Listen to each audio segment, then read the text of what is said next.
Hi, and welcome back to Net Zero Earth Television. Today, we're talking about biodiversity.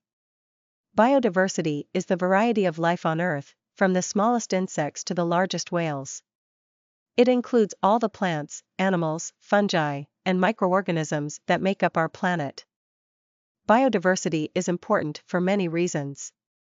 It provides us with food, medicine, and other resources. It also helps to regulate the climate and clean the air and water.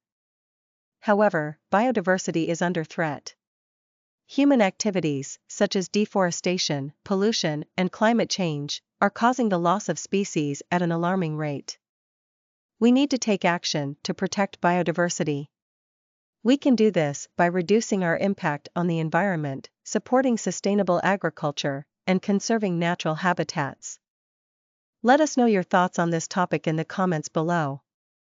Please follow us across all of our social media platforms for the latest updates on YouTube, Instagram, Facebook, LinkedIn, and Twitter. We would like to thank you for watching.